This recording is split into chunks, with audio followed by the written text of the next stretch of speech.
College Park. That's so weird. It's not raining at all here. We're in Upper Marlboro. We're putting up the umbrella. Kyle, Will is going to join us, right? Yeah, he should be hopping on. I'm going to shoot him a text real quick. Okay, because he's the only one that we actually sort of kind of need. Yes, I'm here.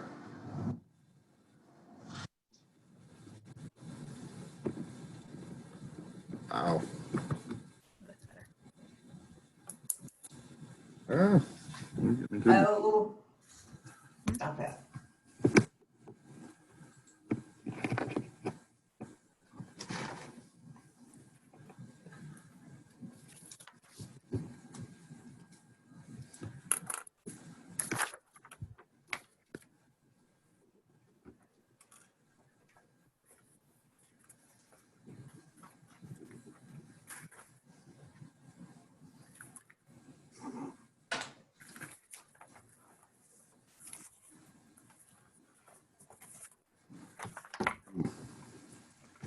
I need new glasses.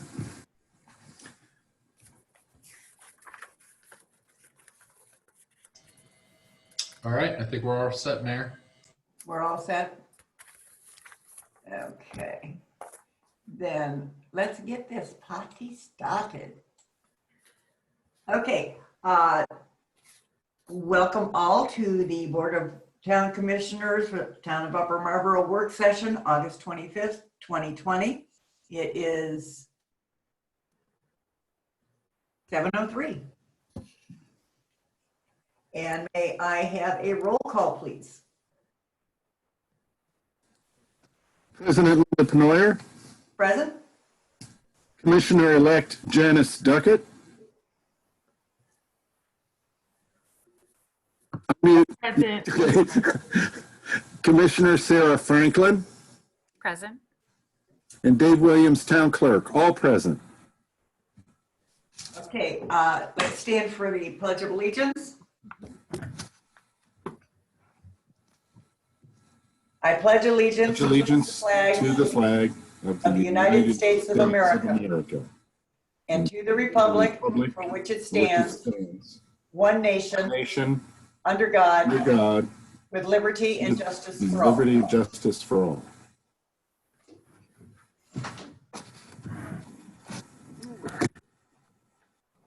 Okay, first on the agenda is the Human Resources Firm RFP. You all got that in your packet. We had 5 responses to our RFP.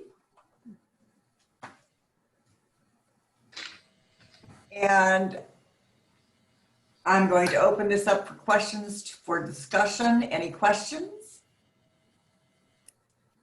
Okay. One of the reasons we did this is we do our human resources is not exactly in great shape. Put it that way. And I do think we need an audit at the very least. Mm-hmm. So we know where our faults are and where we need to improve. So, you know, with that being said, how far we need to take it after that and how we go forth is up for discussion, but definitely need an audit. I know we're not in compliance with a lot of things. Yeah, I think, so, I mean, later on the agenda, we're talking about the budget and the COVID impact, and I think that ties into this discussion. But I agree that there are human resources things that need to be achieved. Yes. So. And when and how we do them, you know, but what we need to do is agree to what we need to do, you know, kind of thing. And look over all of these. I've looked them over. Yeah, I did. And I will say that I like to keep things local. So, and I was impressed with Caldwell Group's proposal. So if we were discussing what we were going to go with. That was the one that like I just felt theirs was laid out very clearly. They're local, they're used to dealing with local, and their prices in the same range as the others. I don't know if that's what we were meant to discuss. Yeah, no, that's part of the discussion. It's all part and Okay. parcel. Anything is on the table when we have a discussion. Okay. You know, so feel free to say whatever you like.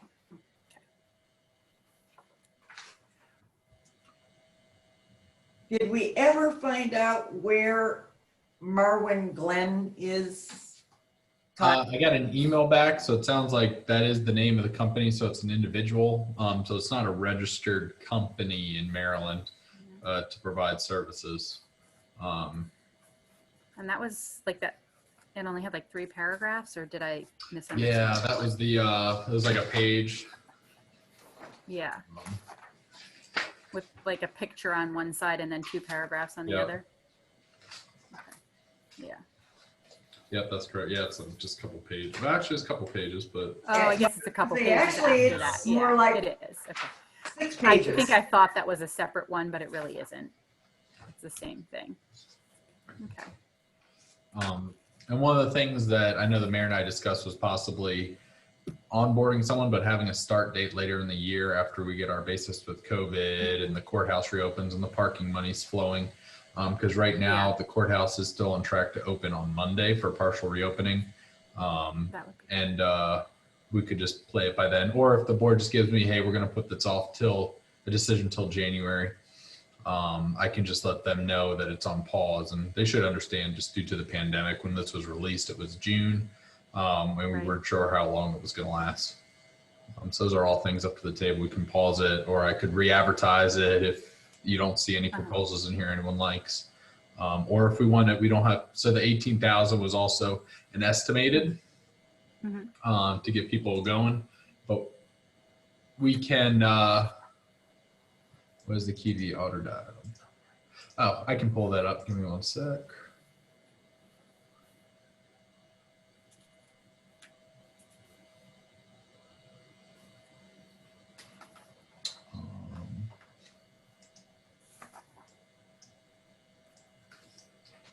Give me one sec. I'm just answering a thing here.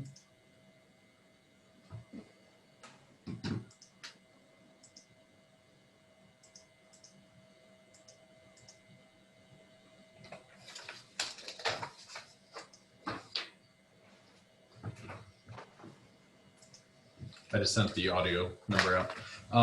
Can everyone hear me all right? Yes. Okay, Yes. cool. Just want to make sure. Where was I? Oh yeah, so we can always edit. We can always just get a, for this fiscal year per se, we can just ask for an audit, and then their services start next July. So it's all, everything's up in the air. These are just proposals based off of a rough draft of what we were looking to get done for the old board.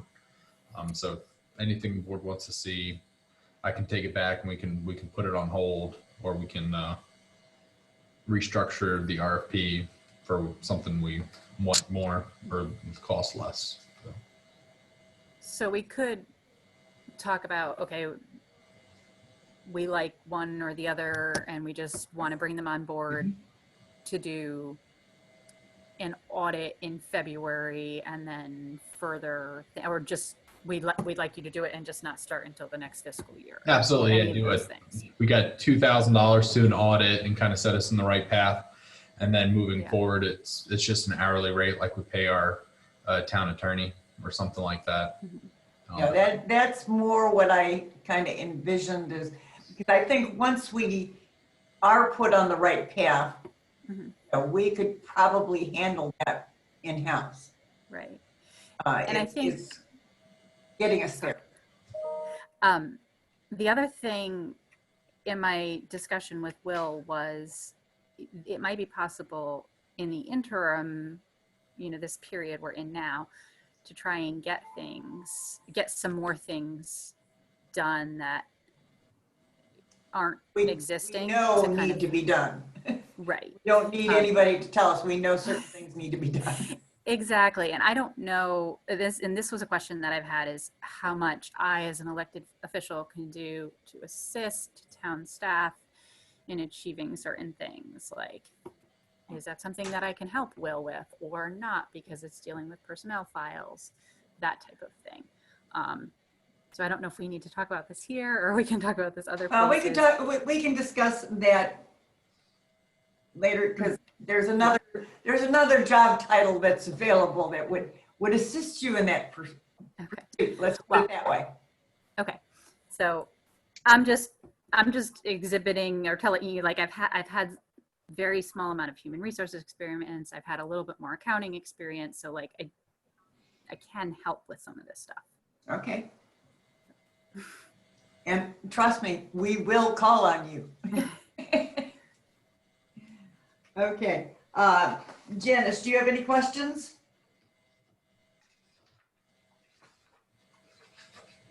No, not at this time. I was having a little hard time hearing, so I was trying to get in and I don't have any questions. It's echoing. You may just have to put your computer on mute and your phone, use your phone. Could be it. Yeah, 1 second. Oh, now we can't hear you. No questions right now.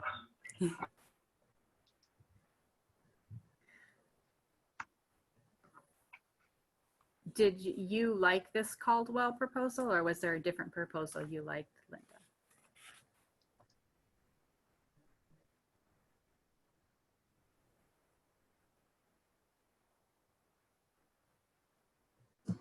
Mayor, I think you're muted, Mayor. Yeah, I looked at, and there's two that I kind of like, but in a couple that I'm like, I don't think we need to go in that direction. So Yeah. if we can narrow it down, Mhm. And then go from there. Okay.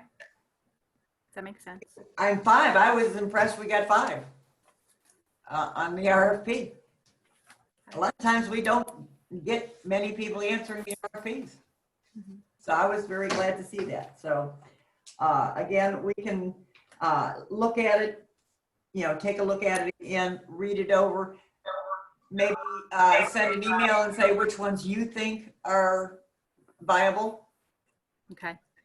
So we can kind of discuss that more over email. Is that what you're saying? Yes. I have a question. Sure. So, in terms of all of the RFPs that are going out, are we also looking at sending out an RFP for our attorney and to find out if that's something that we should be looking into also? We have them on a schedule. Right now is probably not the best time to change attorneys Because of the schoolhouse. because of the schoolhouse, but that is something that we will be doing. Every service contract that we have will have or already, we've done an RFP recently, or we will be doing an RFP. At the end of each service contract, like once a year Right. or once every 2? Okay. It depends on how long the contracts are for. Okay. Like we've done it, we did it with Greenwell this year, Mhm. and also with Ray Feldman. So those have already been done. This is the next one was the HR firm. Mhm. I'm holding off on the attorney for right now because I have oral arguments next month. Because he's in the middle of. Yeah, he's right in the middle of it. So we'll hold off on that for a little while. All of them are fully aware that we will put out an RFP on those contracts. Okay. It's not like we're going to surprise anybody. But it's our due diligence to make sure that we have the best people we can in those positions. Yeah, and we're not being overcharged. And it's always good to, kind of switch things up every now and then. People get a little complacent. And we went through that with the auditors when we did the RFP for the auditors. Right. So.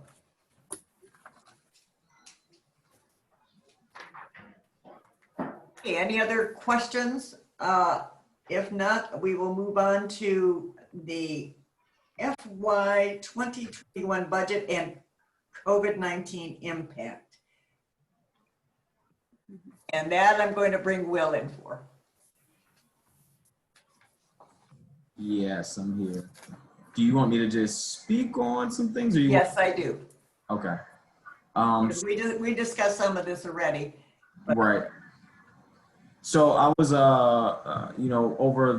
since March, we've been trying to monitor on what COVID has done to the town financially, health-wise, employee and employer-wise. And we know that it has had an effect on everyone, not every municipality, every employer, every employee, and definitely families, residents, and commercial businesses as well. And for us, of course, it has had an effect on most certainly our financial positioning and what we have in our reserve account, and also the type of money that we have coming in. And of course, unfortunately, it does affect the type of money that we have going out and when it goes out. We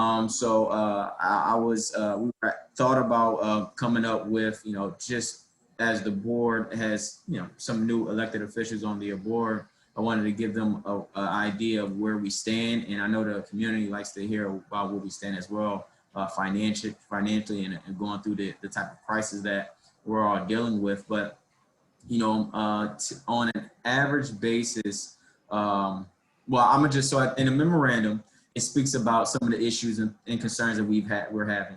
I have three attachments with the memo, but two that I'll really speak on. But the first one is strictly about parking meters. The town of Upper Marlboro, we get most of our money from real estate taxes, public utility taxes, earned income taxes, and parking meter monies now. Over the last few years, it's been really, really shaky as far as parking meters. A good amount to that is because of enforcement of the meters, and also because a good amount of the meters were inoperable. They didn't work every day or all the time. So the town invested in some capital improvement for some new meters, and that we did. Since the meters came in about mid-August of 2019, the town has seen tremendous growth in the revenue that we have coming into that specific or one account. And probably in September of 2019, we've seen roughly about $22,000 came into our bank account. And that might have been the lowest amount that we've seen since the parking meters that came in at roughly about, like I said, $22,000. On the attachment one, what I did was I wanted to give everyone a little idea of where we stood last year with parking meter monies. And as you can see, the first line item was, or the first column is meters, and the second one is fines and violations. So we budgeted $290,666 for parking meter money. So that's pretty much individuals putting coins in the meters and or going to the mobile app and paying via their debit or credit card or phoning in. And that's how much we budgeted in FY 2021. And in the months since COVID, from March into the end of the fiscal year, that's the amount that we were able to bring in, which was $7,564. As you can see on the fines and violations, we were able to bring in $2,207, and we had budgeted $21,000 with that. So that's just a little bit of the idea of what we were bringing in, comparable to what we typically have brought in the months of like September or other months that I'm going to speak about in the next area within the attachment. As you can see, a little in the middle, there's a parking meter comparison by the year. So in parking meter fines in FY 2020, as you can see, May, June, July, August, and September, which are pretty much almost those months that we're currently in now, a little bit of the months that were affected for COVID-19 as well. As you can see, we only bought in FY 2020. I apologize. This should have been FY 2019. I apologize. That should have been FY 2019. We $225, $346, $673, $1,649, and $2,806. And then moving forward to last year, or the last fiscal year, moving into this fiscal year, those are the amount of numbers that we really were bringing in with parking meter fines. As you can see, there's a small comparison, roughly about $391 of money that we were bringing in. And on the parking meter side, more so of what a good amount of the money come in. And the reason being is for fines, we don't know when people pay fines. Some people might pay it immediately. Others might pay, a month or two down the line.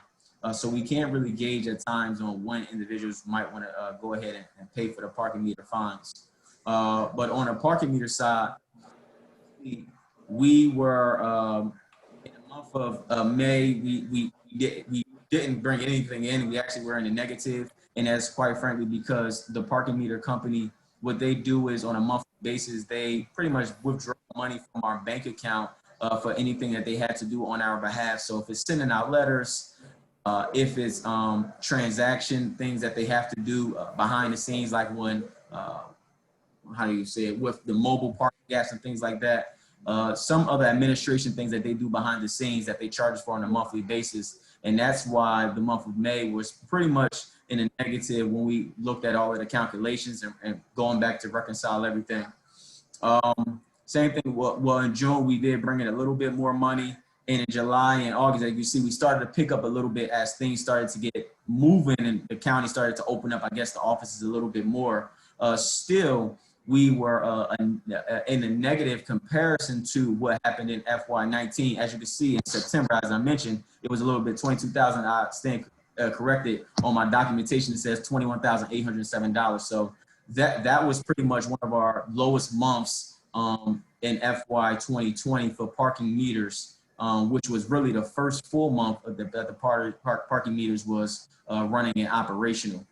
So that's when we got the new ones, Will?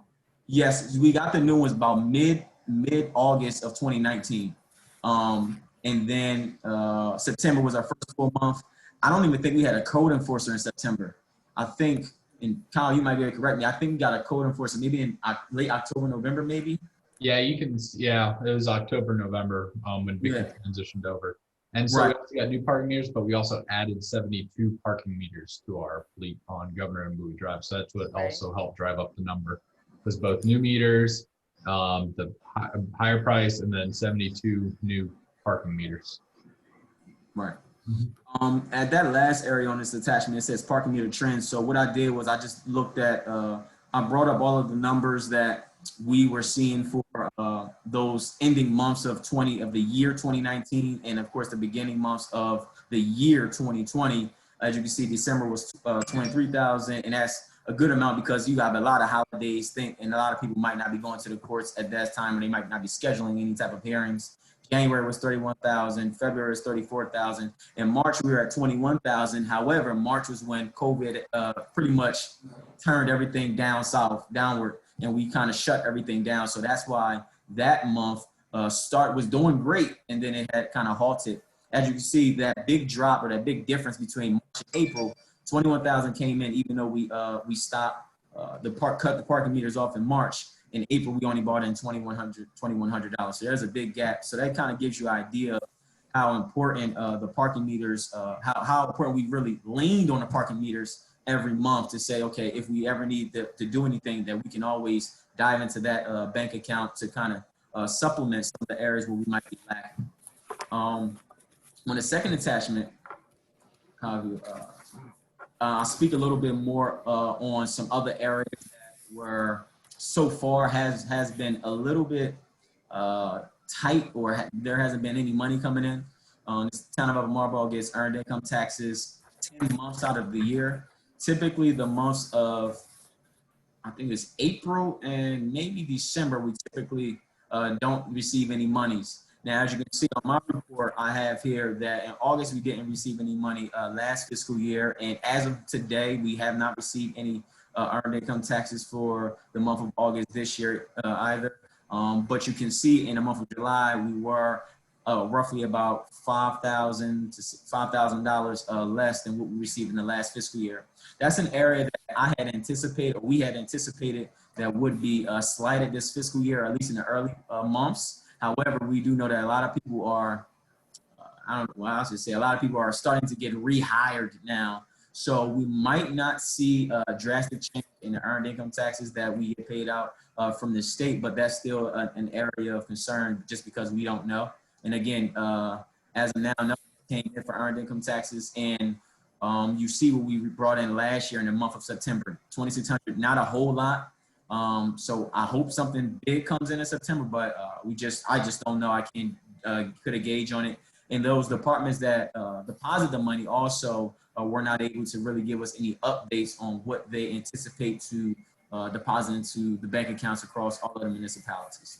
The next area is permits and rentals. A good amount of this money comes from our business licensing fee, which I know we'll speak about, I believe, later, and also from parking permits and room and conference rentals.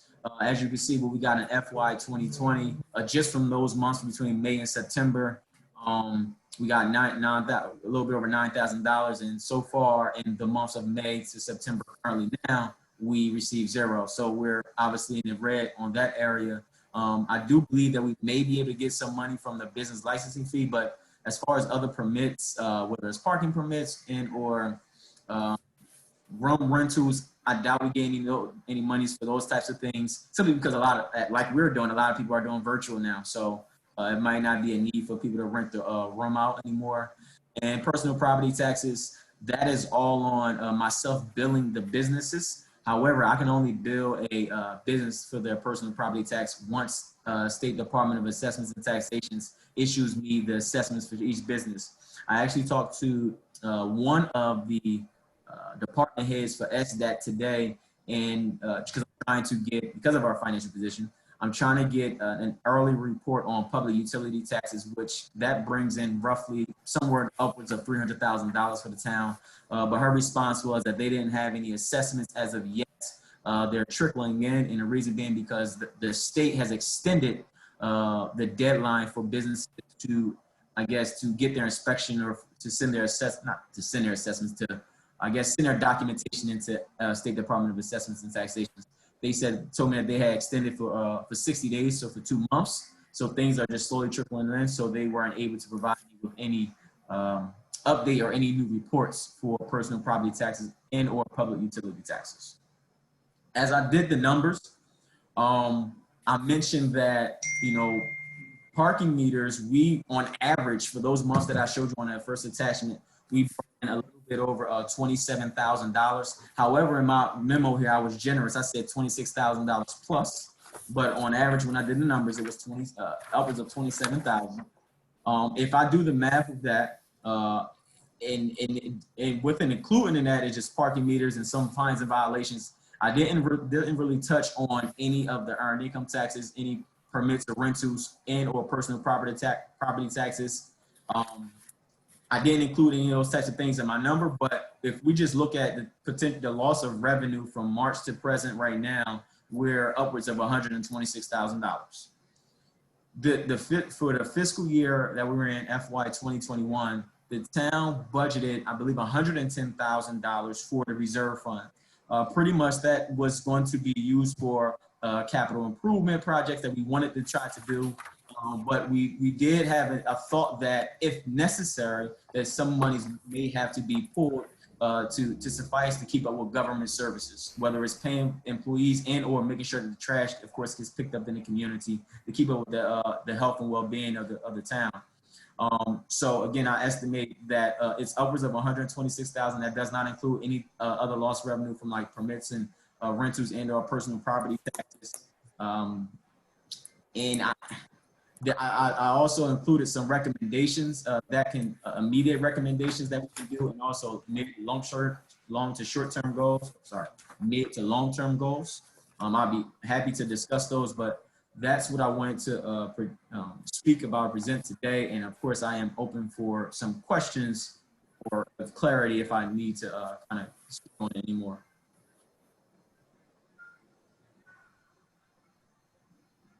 If not, I can go for I'll be brief about my short-term goals and long-term goals. Thank you for explaining that clearly. No problem. Okay, does anybody have any immediate questions for Will? If not, he can go over the goals, short-term goals and mid and long-term goals. And I'll be brief with these. For the short-term goals, number one, all non-essential spending purchases. The town roughly, we have about $80,000 monthly expenses that we have to incur, and that's pretty much right now guaranteed. Whether that's employee payroll, whether it's utilities, electric, gas, water, cable, internet, those types of things are essential. Other non-essential things are, we don't do a lot of non-essential spending. We really don't. We do have town credit cards where sometimes we have to pay for certain things for events, and or if there's something that may come up that is unexpected. Of course, we had some special elections came up, so we had to make sure that we paid for some mailings and things like that. That I'm not saying that it's, to some degree, it may be non-essential, but for the circumstances that we were in, it was essential. I totally understand that. So that's just one area that we might need to look at. When professional services contracts, that was brought up a little bit earlier regarding an attorney, regarding some of our other consultants and things like that. From my lens and how I see it is, I totally understand that we are in a lot of, not litigation, but the town attorney is very active right now. With the Town of Upper Marlboro. Not saying I do think that we should keep the town attorney simply because he's involved and he's in the middle of a lot right now. But the competitiveness of his billable hours might be something that we may need to look at. You could put an RFP out and not necessarily approve the lowest bidder, as long as you justify why you're going with someone that might be the highest bidder or whatever the case may be. And that can be justifiable. Business license certifications, I know we said we'll speak on that, depending on, for right now, depending on the cost of what we want to do and how we want to prorate those types of things. Freeze on hiring. I know we're talking about potential hirings in the near future on annexation, as annexation approaches and things like that. So those are some things for discussion. And then my mid to long-term goals is employee healthcare. I think that needs to be a serious discussion, or a contribution for employees. A retirement benefit package. Right now, the town offers a pension, which at times can be very expensive because it's funded by the employer. There's other things out there, maybe 401k. You know, I'm just throwing some other ideas out there again. Again, the professional services RFPs, doing them consistently. This is one that scares some individuals, but I think I got some idea of how to substitute something like this, increase of taxes. And my thing on that's like a 5 or 10 year gradual step to me. You know, you don't just throw that at some individuals, or you don't just throw that at any municipality for that matter. Pilot agreements, building relationships with those within the community, of course. And then the rubbish and waste fee. You know, I think as the town expands, we get charged a good amount of money for a vendor to pick up trash and to dump the waste and the tonnage on it. So I think those are just some considerations. I think Kyle and others have some other things that they may be able to add to it, but that's just some things I know we've all discussed before, but want to see whatever steps we need to take to potentially cut costs or bring in more revenue. Well, can I just ask what pilot agreements are? So that's payment in lieu of taxes. So typically when you have your nonprofits or your government entities or whatever the case may be that does not pay taxes in your municipality, you try to, you know, sit down with them and speak over, hey, you know, you own 50, 60, 70% of the land. Typically we get, I don't know, $60,000 from you annually, but we're not getting $0. So maybe you can talk and sit down and say, hey, maybe you're not giving us 50,000, maybe you can give us half of that. So it's just speaking with those non-taxable owners or whatnot to see if they will want to find a way to help the town out with payment in lieu of taxes. Pilot payments. And just FYI, I am researching how other municipalities that have government entities in them are compensated for that. And that is a rather large research project, so I turn it over to MML. and they like those things. And so as we get that information back, it is a serious conversation we will need to have with both the court and the county. Mm-hmm. We have approximately, what is it, Kyle, 65 to 70% of the land mass Yeah, their which is buildings. it's 70% of Yeah, the land and I max mean- is non-taxable government property. They could even, make those payments and say, even if they want to say like it goes to a specific part of the Oh, budget, yeah. Yeah, I mean, there's a way to approach this, but nothing is not the answer. It's not helping. Yeah, nothing is not the answer. I know, and the first thing out of their mouth is they're going to be strapped for cash, as well in the future. Yeah. But it is a conversation we will have. And I mean, it doesn't, I mean, yes, we know that that's the big fish. We understand that, but even with some of the other, and I'm not sure of the number, but however many, there might be some other non-taxable parcels within the town's limits, whether you have your educational facilities or you have your churches and your faith-based communities. I'm not asking, I'm not saying you have to ask for a lot or what they would have to pay if they were a taxable property, but something like, and I'm just speaking to just throwing things out there. If it is an educational institution or a faith-based community, maybe they pay $100, $200, $300 to a specific fund, and that those pot of money just is strictly for the events committee. Have them fund something in the budget or have somebody's salary. Mm-hmm. Yeah, Or they we could can direct the funds. Right. Right. And like, so the churches and educational areas, maybe they could fund some kind of way for, we were talking about technology access for residents. That's something they would get behind anyway as institutions. Yeah, so these are all talking points, things that we need to consider.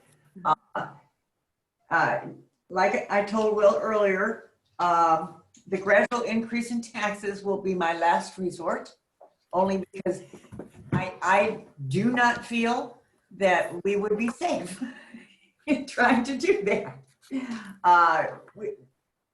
Due to past practices, that's like, people would go absolutely crazy.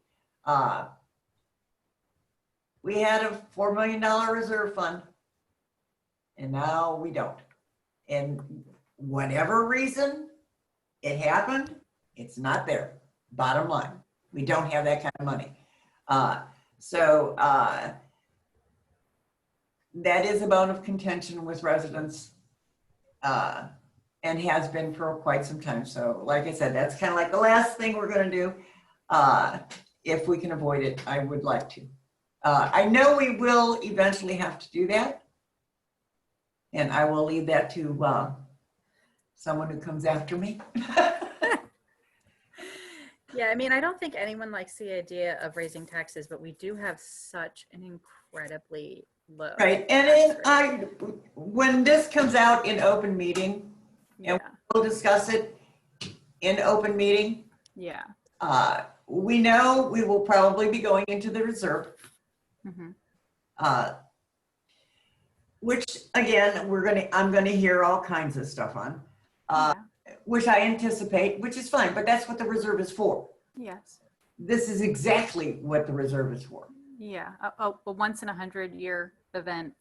Yeah, a once in Um, unprecedented event. Yeah, and I think one of the concerns that usually the residents are having with tax rates is a lot of our residents are on fixed income.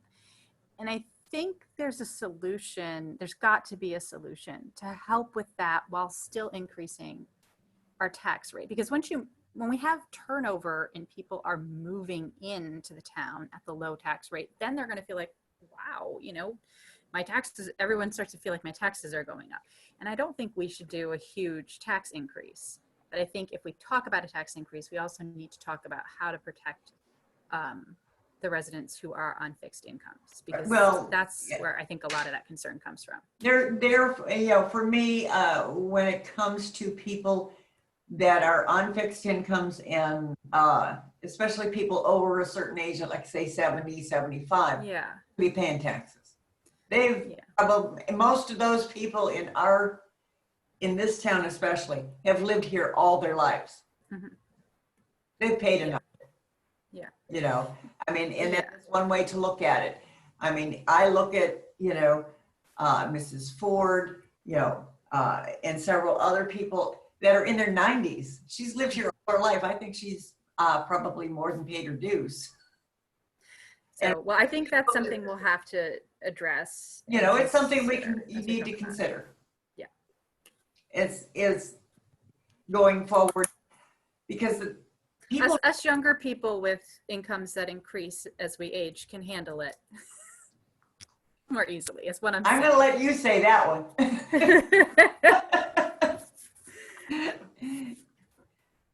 Okay. But again, these are all things we can, and again, if you think of anything or any area that you question or want to discuss as part of this, before we even go into the reserve fund, I want to make sure that our budget, and we have done every cost cutting measure that we can within reason. I don't want to, if it were me and I was sitting on the other side of the table, I'd say, well, how come you're still spending money here or still spending money there? So we need to be able to address those questions when they come up. And especially if we're going into the reserve, although no one should question it with what's happening. And especially if we even entertain, the tax increase, we should be able to say, well, this is as far down as we can take everything. Yeah. And I just want to, well, let me see. Our goal, we lost more than 126,000. As it's hard to keep up with the services of the town, and also to pay the employees that are servicing the town, public works, the first responders within the public safety department. It is really tough to make these types of continued decisions without having to dive into the reserve fund. I will say the mayor has always made known that if the reserve has to be taken, something has to be taken out of there, that we make sure we find a way to put it back in there. It might not be a lump sum, but if we can gradually try to store money aside or put money back in the reserve fund to just for these types of emergencies or these types of crises that we're during, then obviously we'll always be able to kind of stay afloat. And not saying we just want to stay afloat, we want to be doing better than good, but I know right now that it's really tough to keep up because money that we typically would anticipate to come in is not coming in.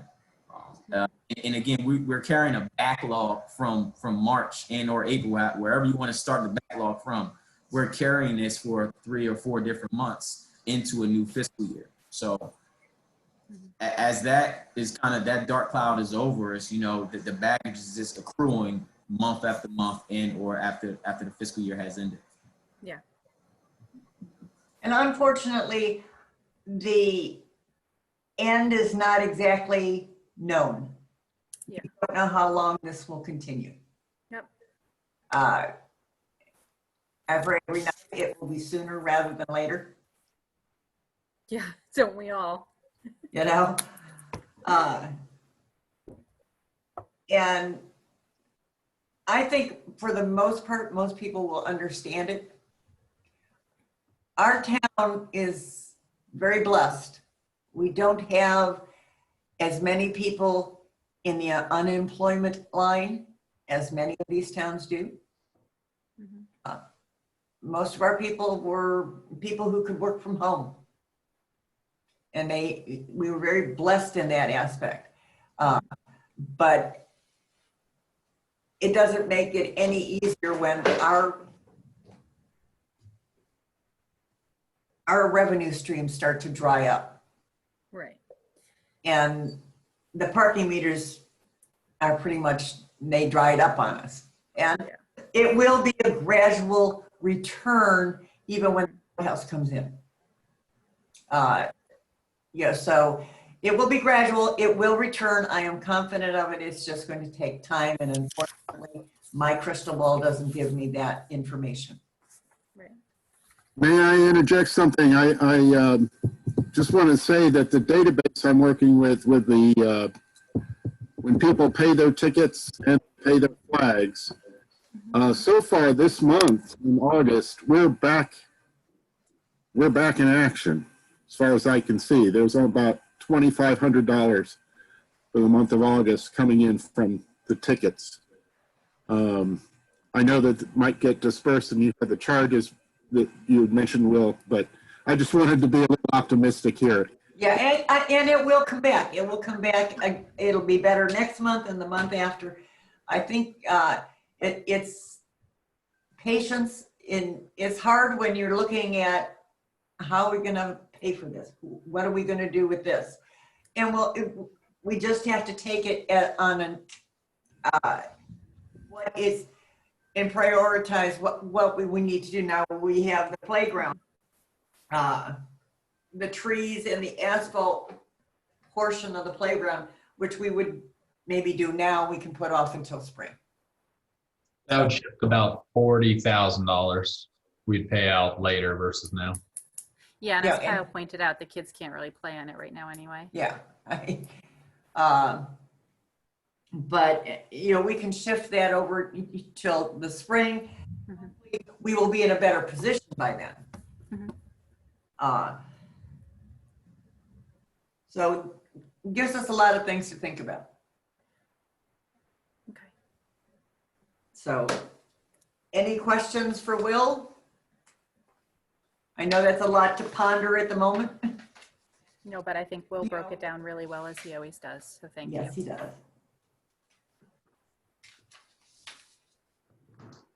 Okay, going on to board goals and initiatives. Our biggest initiative is annexation. Mhm. I think that it's not going to solve everything, and it may create some other problems that you know can be surmounted. It's not a situation that we couldn't handle. Mhm. But annexation gives us a lot of benefits. I don't personally see a whole lot of downside to the annexation. So if anybody does, please let me know. Or if you talk to people, I know there are people that are very much against it, Yes. but we can do this with keeping the historic content of the core and the future is in the annexation. And we need to bridge those two things. So, well, two things, just because you were talking about the historic core, and I emailed you about this because kind of Will put the idea in my head to have a vision plan because it would help us access more grant money. And because that's literally what I did for my job, I sat down and I banged out a outline. And I think that I could probably, with all the stuff that exists, come up with a 2030 vision plan that could incorporate how the historic town should be preserved and what should be in here, and break down the neighborhoods and get the capital improvement stuff and get all of that in there. And then as we go along, we can discuss it as a board, and it might help people to feel more comfortable, especially if we adopt it as a document for guiding the town, then, future boards or future residents, they see this is where we're going. This is what needs to be preserved. This is how we're doing it, even though we're growing. It might really help. I'm sure it will. The 2000 plan that the town rejected, which is the book. Oh, the county's book. Right. Right. Yeah. That was our vision plan. And Right. the town at that point said, we don't want that. Right. Yeah. I think that I have a sort of handle on what people are saying they want. Yeah, and I think we have a very different demographic now than we had in 2008 Mhm. or And during also, that process. I would want to like lay out and do the like writing work over the winter, do community outreach with it to get feedback for future Exactly. vision in the spring, and then adopt it in the summer, and then we would be good to go. And because I really would want to make sure that the whole community is supporting the visions that would be outlined in it. So I think that if we did that, and I think I could do that without putting a lot of burden And on everybody. I think community outreach should be one of our priorities, if Mhm. not one of our biggest priorities, after any, trying to get annexation in. Right. Because community outreach was lacking for a good while in this town. And we've gotten better at it. That's my understatement face. Yeah. Yeah. So, but back to the annexation too, I just wanted to like, so we should have, we should be keeping people informed about the annexation. My concern about annexation is timing of staff capacity to provide services and income coming in to provide those services, because it's a big area and we need like to more than double our capacity to Right. service it. And that doesn't mean just people, it means vehicles and all sorts of other things, which I think we need to do, because the money coming in is easily going to pay for that. It's just, we're currently in this COVID crisis. So how do we balance that time? COVID didn't help us with this at all, by the way. Again, it wasn't something we had anticipated, but it's not something we cannot overcome. I think, Right. It's just that we will have to plan better. We will have to maybe stretch as far as we can stretch until, we get that, after annexation, we get those dollars rolling. And I think that we have a pretty good idea. I know Kyle does. And he's very confident. And I can, one of the things I've been thinking about this a lot, one of the initial timelines of annexation before we lost a couple of board members was we would have everything annexed prior to the September tax time coming in. We'd be getting monies in now, tax monies for it, and we do a budget adjustment to, once we know pretty much for sure how much revenue is coming in, and then we can do some phased hirings for the rest of this year. Obviously, our timetable's pushed back. There are some revenues that can be generated in the area besides tax-based, such as red light and speed cameras. So that's an option to consider. And also another thing is phased in town services. We can coordinate and we can schedule the annexation to like roll in bit like police protection. We'll coordinate with the county police that, currently the city of College Park has no police department and the county handles the entire thing.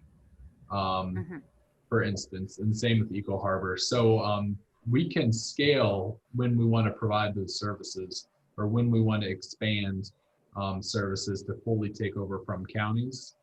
So that's an option to consider, is how many police officers we hire up front versus like this time next year, when we see the tax money coming in, we add 5 officers and 5 vehicles. But in the meantime, maybe we have enough money to hire 2 more officers and 2 more vehicles, get them trained, and then we're able to bring on additional capacity. With public works and refuse collection, we contract that out. So I was going to work on, once we had a more solid idea of where we're annexing, once I get feedback from the interest letters, I can generate a estimate from the refuse from Birch Trash for recycling and trash pickups in those areas. So that's a contract. We don't have to, it would cost us more, but we don't have to buy equipment or hire people for that. That's on them. So our cost there would go up. We would worry about yard waste and bulk trash, but maybe that's another phase service where the county's still handling their yard waste and bulk trash until we build our capacity back up. So it's all just coordinating with county agencies, letting them know, letting the residents know when they're going to expect yard waste services and whatnot. And what we could do is we could introduce the annexation legislation and have it go to an effect July 1st, so that we don't have as much of a lag time. But once we introduce it and it's passed, we can start engaging with the red light and speed camera firms so that they're on the ground ready to run July 1st for generating that revenue. So there's a lot of ways we can kind of make it happen. And we, Okay. so far, I've gotten a lot of feedback. We sent out interest letters to 250 properties, and I've got nothing but positive feedback so far. So that's really promising. A lot of people are surprised if they're not in the town, and talking to people over Instagram, Facebook, emails. People are calling in and just letting them know what the different options are. And yeah, so far, no one said absolutely not, I'm not joining, which is promising. I thought we'd hit more of those speed bumps so far. Okay. So I think with that, we want to make sure that the county can still handle the services and that we're really communicating very clearly. You will start receiving town service in this month and then having our capacity there. So just like you said, Linda, planning. Yep. But it's all a matter of planning, and I think And communication. it can be done. Because if we don't communicate it, then when we go to do another annexation, people are going to say, oh, how's it being in the town? And they're going to be like, oh, they annexed us and yeah, we have no services. And so we don't. No, we have to get it right. We do have to get it right. Yeah. And we don't want our town staff stretched super thin. Exactly. And we're annexing in some big roads. We already have speed problems through town. And it makes my heart rate go up to see Marcus and Brandon and Darnell picking up trash on Old Crane. For them to be out doing that on other roads, that, you know what I mean? I feel like we need some kind of safety capacity or whatever that looks like. So we want to make sure that we're considering the safety of our employees, how much we're asking them to do, and all of that, as well as providing the services. So those are my concerns. So I did do a ride along with Superintendent Bond, and we talked about those. 301, he was asking, I was like, we absolutely should not touch 301. That is a highway. No. That is state. We can coordinate with them, but unless an extreme emergency, we shouldn't be doing anything. Now 725, we can probably supplement state, and same with 202 with plowing operations and whatnot, but that would be a capital investment. That would be a larger truck. I've talked to him about some of those traffic barriers that get folded out to take impacts from cars, and just more signage, some arrows, because we are taking on a busier roadway. But it also, once we get more officers, they can patrol that roadway, because right now those roadways are the Wild West. Well, and then we can put sidewalks and yes, exactly. planted median and street trees and slow everyone down. And a few more traffic lights wouldn't hurt. With red light cameras, Linda? And red light cameras. And we will have a speed camera within our borders. Where can we put that speed camera? There's currently one at the Catholic Church on 202. St. Mary's School. Turned over to the town at that point. That's true. Okay. I mean, there are things that do work for us. It's not like no, I don't. So I'm not suggesting we not do it. I'm just concerned about the timing and the revenue and the capacity that our staff has, and also making sure our staff feels like we're worth sticking with as we get that capacity. Does that make sense? We even heard that. A little noisy in here. No, we are taking all of that into consideration. That is, that's been discussed. But I also have to pull that discussion back, because our biggest discussion should be, let's get them on board. Because until we get them on board, all that conversation means not a lot. We really need to focus on, getting everyone on board with annexation and getting the annexation done. That should be a very big focus for us right now, because I think it's not going to be the new Upper Marlboro. The changes are going to take place outside of the core because there's no place to develop inside the core. Mhm. You know, when I talk to people, where are we going to put people inside what we have right now? We need to grow the town. Annexation is just a matter of taking in land that already is going to develop. So it's. Oh, and believe me, they're going to develop.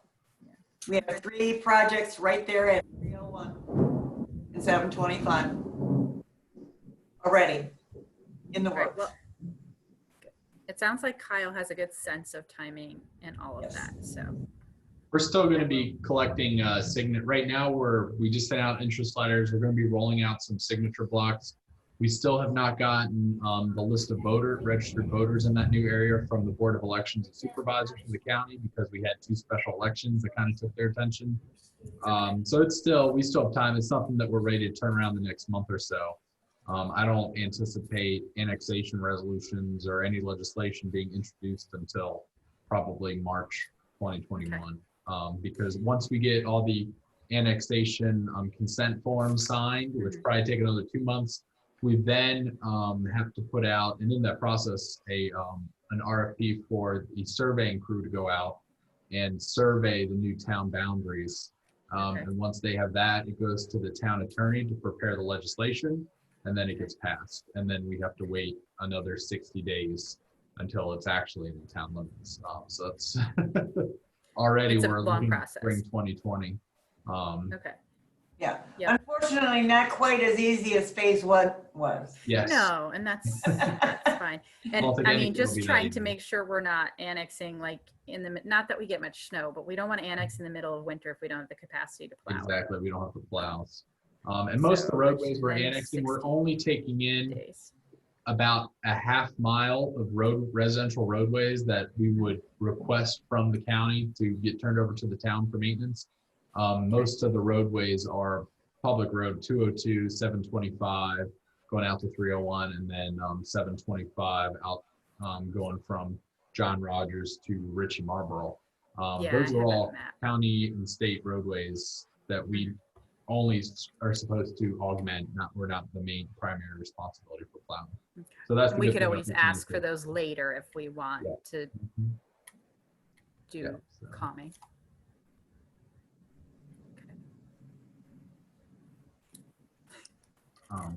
Yeah, any other initiatives? I mean, I talked about wanting to do that plan, and that would involve like some capital improvements program, just basically long-term planning. It doesn't exist.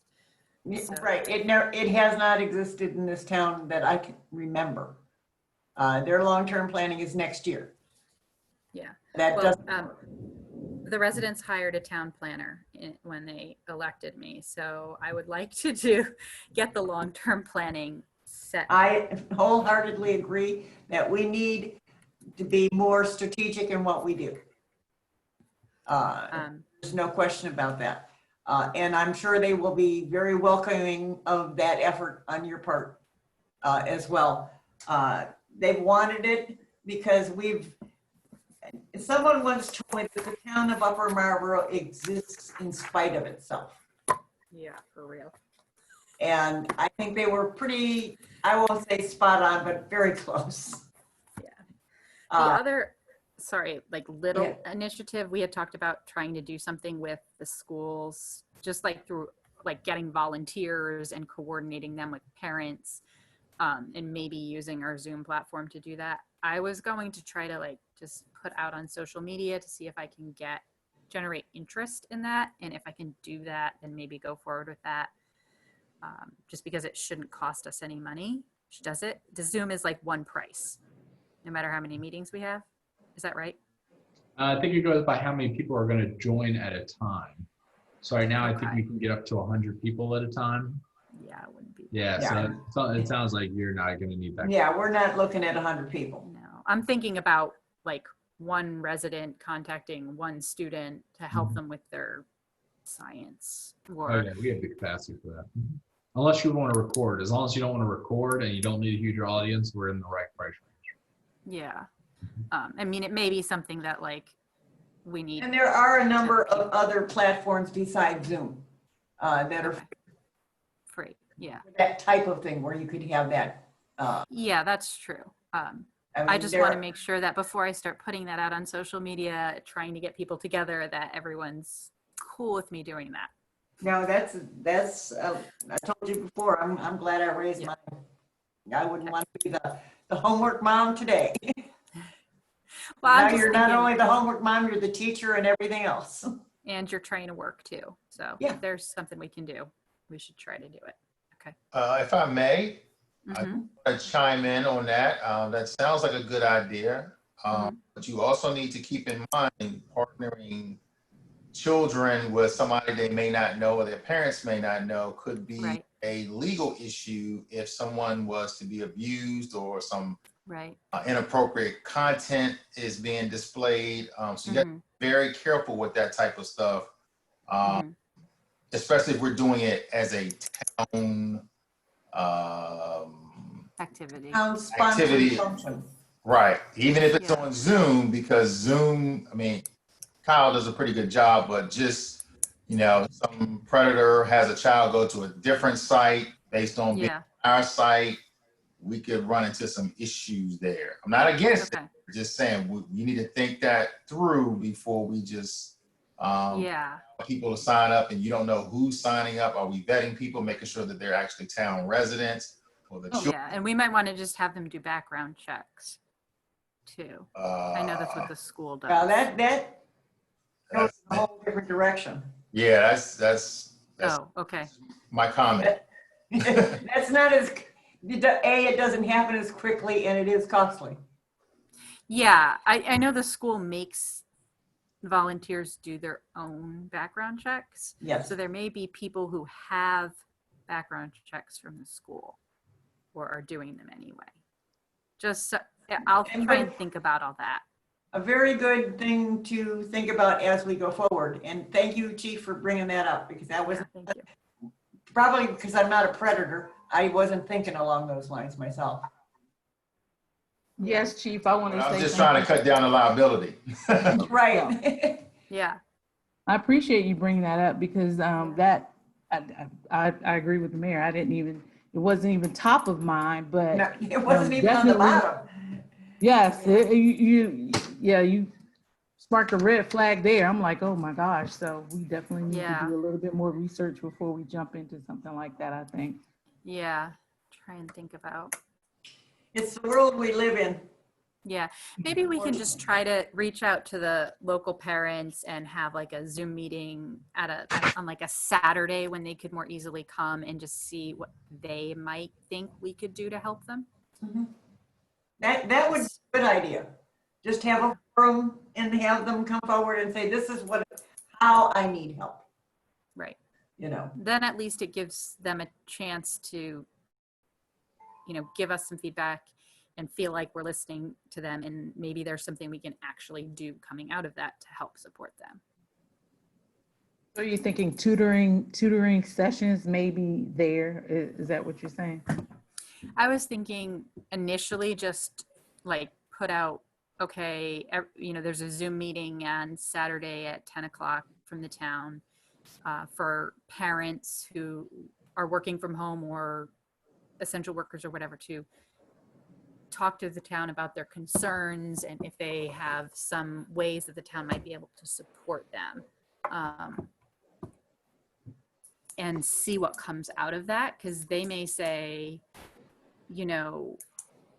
not that they need tutoring help, or it may just be a matter of, honestly, the library provides free tutoring help through like 2 different services.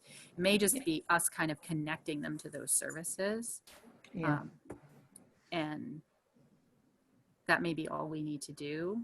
But I'm thinking it's a good way to do community outreach while we're during these times when we can't do community outreach and try to support our residents. And there may be other services through the county that we can connect them with as well. So we'll research and get all the information for them. Okay. Yeah. So I'll do some research I'll do some service research and then we can schedule a Zoom meeting for parents. Okay, that sounds like a plan. Yeah. Yep. Okay, I'm looking, where's my phone? Okay, Anybody have anything they want to add? We'll go to general commissioner and administrative staff items. Anything you want to add at this point? Point of order, Madam Mayor, do we need to work the line item for the emergency declaration? Oh, I missed that altogether. I'm sorry. I did. Yeah, we should extend the emergency declaration. Would be appreciated. Just- Oh, we just need to agree to go forward on it. It's not really a vote per se. That's why I didn't make a motion, but yes, we should move forward with this so that we. vote Yes, on just it keep it next. in place until the end of the year at least. Mhm. We don't know where this is going. Yeah. Better to be covered and not have to, use it and then not be covered at all. Yeah, I would say going into February is probably reasonable. I don't think things are going to get better with the flu season hitting us. Did you want me to go past December or? I mean, we can do it again in December, but I mean, we We're can gonna have move it to, so forward we- and continue to move it forward as we need to. okay. Just don't like it to be lapsed, and right now it's lapsed. Okay. That's just because we lost. Yeah, just because we lost 2 commissioners. Okay, well, we'll draft it, an updated one, sent to the town attorney, and we'll put it before the board at the September town meeting, and we'll be all set again. Okay. Now we'll go to general commissioner and administrator staff items. So does anyone have anything they would like to add at this time?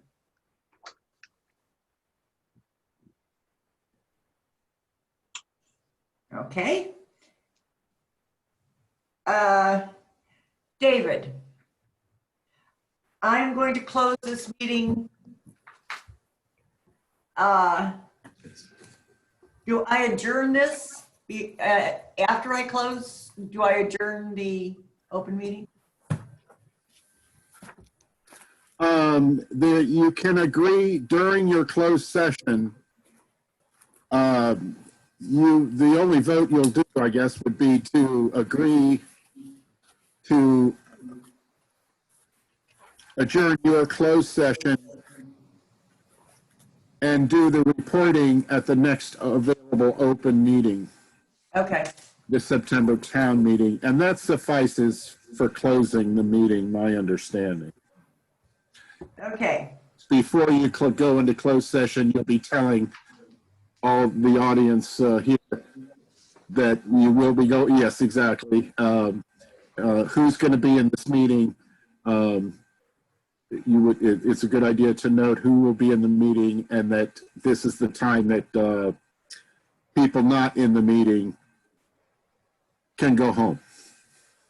okay. So does that mean I need to make a motion? No, I have to read this first. Okay. I have a script, And there will be a vote for the close. and there will be a vote.